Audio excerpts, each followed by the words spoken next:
Okay, thank you. I will just read this. That way I'll avoid losing my place. There are two spiritual dangers in not owning a farm. Can you speak a little louder? Sure.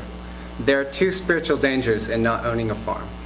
One is the danger of supposing that breakfast comes from the grocery, and the other that heat comes from the furnace. In writing these words, American ecologist Aldo Leopold touches on a problem inextricably tied to the modern commodification of nature. This commodification was intensified by a new paradigm in world history, modern technology, which came into being with the advent of steam engines in the 18th century.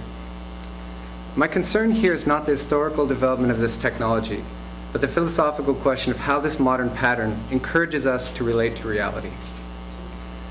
In what follows, I will explore the following thesis. Modern technology, with its accompanying commodification of non-humans in nature, encourages a deeply problematic pattern of disengagement in our relation to others in the world. This disengagement distances us from reality.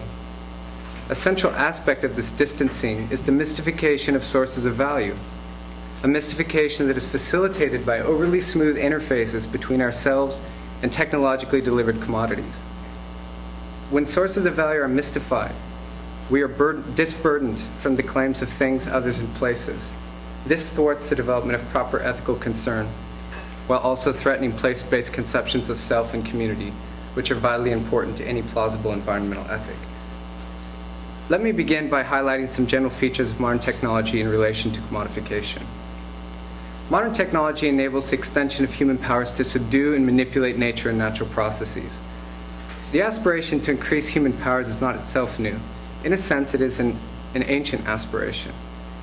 However, the capacity to fulfill this aspiration, and the particular way this has been realized in the modern world, does appear to be new. Yet it is common to assume technology as merely a means, that is, a means to the procurement of some desired end. This instrumental view assumes technology to be value neutral. As such, modern technology is thought to be simply a better, more efficient way of achieving what human beings have long been trying to achieve. There is a sense in which this is true. Yet this instrumental view also hides certain important changes in the way we relate to our needs and wants, and in the way we comport ourselves more generally toward others and the world. Perhaps the essential change here is the way modern technology makes nature non-humans available for us. And this is Roman numeral 3 on the handout. Availability means different things. Most basically, it means that non-human others and nature are at our disposal. They're reduced to a stockpile of resources for us to use and redeploy as we see fit. Consider, for example, the multi-billion-dollar meat industry in the United States. The reduction of animals to meat is a paradigm of commodification. Being an animal is a way of being someone. To be someone is to have fundamental needs and interests, to be capable of caring how one's life goes. To be meat, in contrast, is to have one's life and fundamental interests radically circumscribed and simplified to fulfill one purpose. The problem here is not necessarily that animals are raised and consumed by humans. Arguably, eating meat is not intrinsically immoral. This is a complex question that can only be addressed if we know a good deal more about the broader socioeconomic and ecological context. But I think it is clear that modern factory farms profoundly disrespect animals. This is in addition, of course, to the well-known environmental and human health hazards associated with such farms. To give another example, the commodifying ethos is also clearly seen in the human relation to many rivers. The ideal seems to be turning rivers into machines for producing hydroelectric power, supporting irrigation schemes, and transporting freight. Many rivers are also regarded as sinks, devices as it were, for carrying away our wastes. Similar to the case of factory farm-raised animals, the technological domination of rivers involves a simplification and reduction, in this case, of the health and vitality of the river ecosystem. Naturally, one objects, rivers can't care. Being a river is not a way of being someone.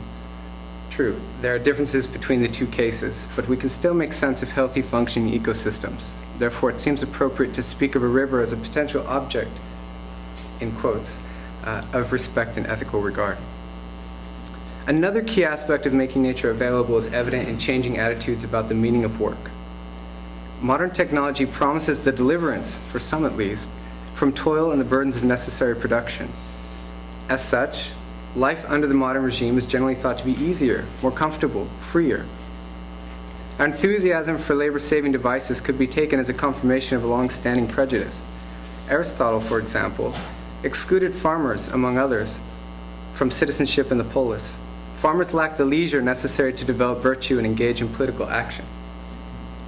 According to Aristotle, yeah, that's true. According to Aristotle, life consists in action, not production. Here, action means free action, action not constrained by necessity. Does modern commodification affirm this prejudice? Is it actually a prejudice? The least we can say is certain virtues might be uniquely available to those who engage in and/or reflect on necessary production.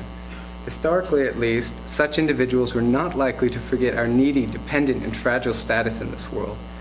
Moreover, agriculture, to take the paradigm case of necessary production, involves a profound faith and trust, a certain renunciation and deferred gratification, and a willingness to root oneself somewhere. All of these point to potentially valuable virtues.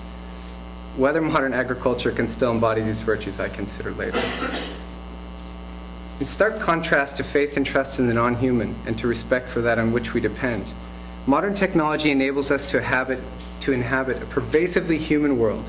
This world runs parallel to the more than human natural world. Think of our temperature-controlled homes, cars, places of work. The integrity of this human world is only disrupted by the more than human world when something goes awry, an air conditioner breaks, or a levee is breached. We've experienced a profound cultural shift away from certain forms of social and bodily labor with their corresponding forms of skillfulness and know-how, to a condition of adjusting thermostats, turning knobs, and pressing buttons to secure certain fundamental goods: heat, light, water, cool air. I exaggerate, of course, but I don't think I speak falsely. It is common to regard these aspects of modern life as straightforward improvements. This is so even if we only focus on the new conveniences afforded us. Of course, there may be other important factors too. For example, no longer having to cook with wood or animal dung often means a drastic improvement in the air quality, and hence in healthfulness. Not having to search for biomass to burn frees people up, often women or children, to do other things, such as go to school or engage in leisure activities. Such examples could be multiplied. How does this availability of nature in the form of modern commodities affect our relationship specifically to the external world of things? As suggested by etymology, the character of a commodity is to be commodious, that is, convenient, accommodating, suitable for some purpose. In economic jargon, a commodity is essentially a use value, meaning something that meets a human need or want. The creation of countless commodities out of a world of things changes our relation to things. I'll mention three respects in particular.